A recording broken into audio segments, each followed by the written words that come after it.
If you're newer to jiu-jitsu, you might be someone who can get to mount, but you just don't know what to do next. What submissions are available to you? What submissions actually work? What can I use so I don't lose this position that I work so hard to get? I'm covering exactly that today. So if you want more mount attacks, you're in the right place. Let's dive in.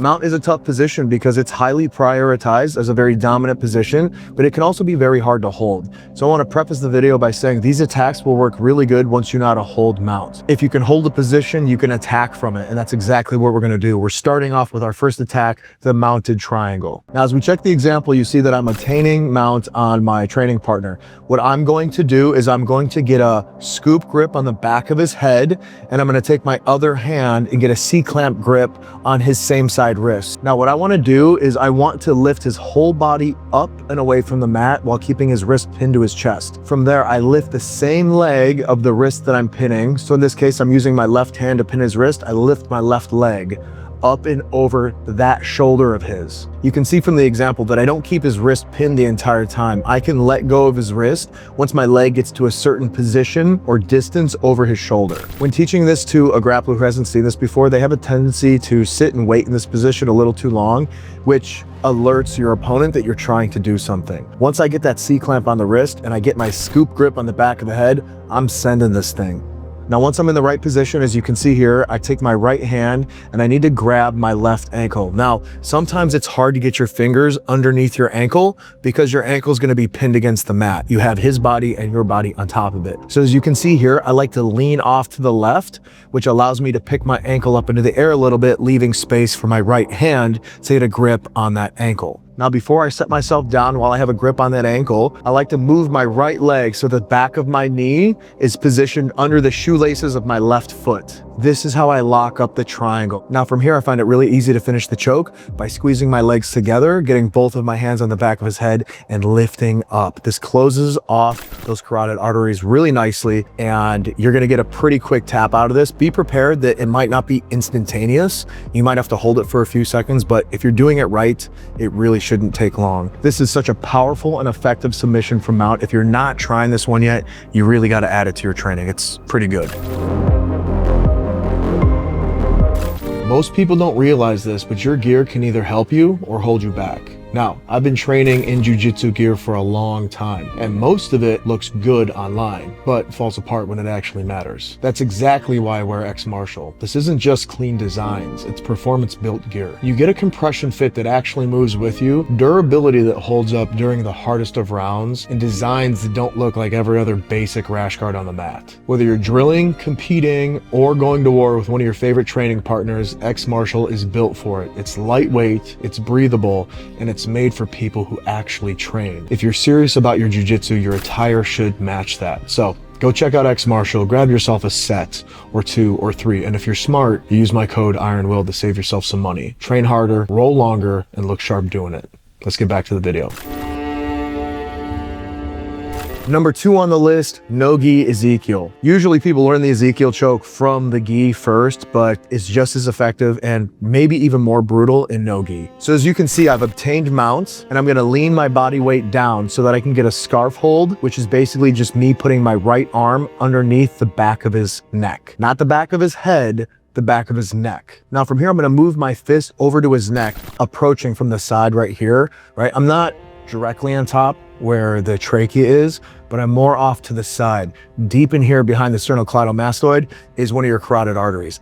That's what you want to press on. So as you can see here, once I get my left hand in position, I get an overhook grip with my right hand on my left forearm. So once it's set up, you're gonna do a couple things simultaneously. One, you're gonna push your fist into your opponent's neck. Secondly, you're gonna pull down on that overhook. Now this applies a lot of downward and inward pressure on the neck through your fist, but also in the act of pulling your fist with that overhook, that applies pressure from your bicep on the other side. So if this is all set up correctly and you're squeezing appropriately, not only will this be a choke, it can also be pretty painful because you're pressing in on a lot of musculature of the neck. One thing I like to focus on with my content on this channel is taking care of your training partners. Really try to be careful with not putting putting your fist over their trachea. You are not trying to crush their trachea. This is not an air choke, it's a blood choke. Also, you just don't want to damage anyone's trachea. That can be very dangerous. So you want to take care of each other. Make sure your fist is in the appropriate location. Squeeze it all in nice and tight. For full transparency, when I learned this, I was messing it up left and right. And basically all I was doing is I wasn't pulling correctly with my overhook and I wasn't applying inward pressure with my fist. I was just trying to close it all off and make it tight, almost like I was hugging the neck. And I think that could be a failure point for a lot of people who are trying to learn this. It's squeezing, pulling, and pressing all at once to get that choke. So if you're not training this one, it's definitely worth the reps because it's so easy to get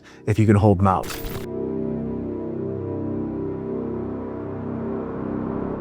And last but not least, one of my favorite, which also happens to be one of the funniest and simplest submissions you can get from mount, mother's milk. So as we check the example, I've obtained mount on my training partner.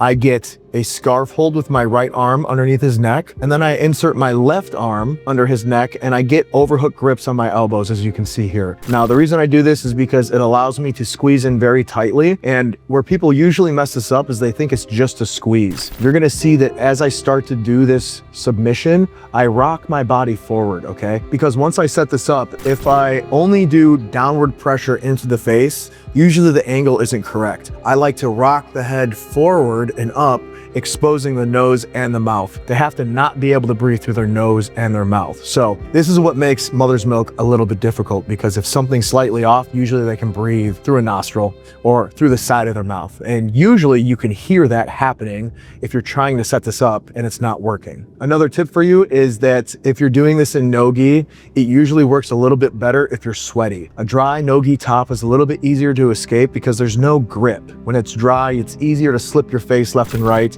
And also, if you're sweaty and wet, it's much easier to create a seal. And a bonus tip on this would be, this is better to do when your opponent is tired, when they're really gasping for air and you got them against the ropes. That's when you're gonna get quick taps out of mother's milk.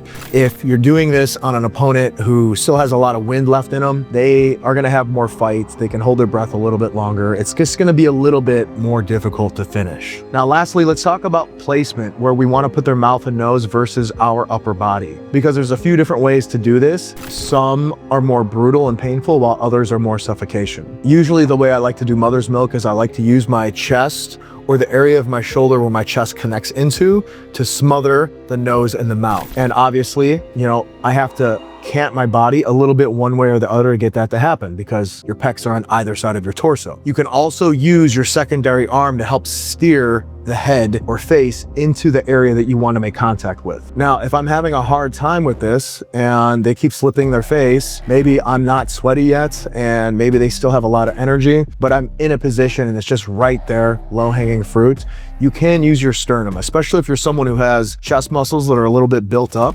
You have this canal right here where your sternum is, right? The sternum doesn't have any muscle on it. That's just hard plate. That's a hard bone. Well, you can fit their nose and their mouth into that canal between your pecs, and it fits almost like a puzzle piece. It's a little bit harder to turn their face there. And then when you rock their face forward, that's all hard bone from your sternum crushing in on their nose and their mouth. And this can be painful. You can get a pain tap out of this, which I think if you're gonna get a tap out of it, it's gonna be legit. There's gonna be people out there that say it's cheap, and I can also semi-agree with that. I more so like to teach the sternum variation so that it gives students the exposure to it, because there are grapplers that will prioritize this variation. They will just automatically go for this. It's good for you to know it exists. You don't necessarily have to learn it. If you don't like it, if you think it's cheap, I get it. You don't have to learn it, but you should know that it exists because people will use it. And if you're someone that wants to compete, once you get to a belt rank where this is allowed, or you get to a tournament setting where this is allowed, it exists, so you should know it's there. Either way, mother's milk feels like low-hanging fruit. It's pretty easy to do once you get the hang of it. It doesn't really take a lot of technique,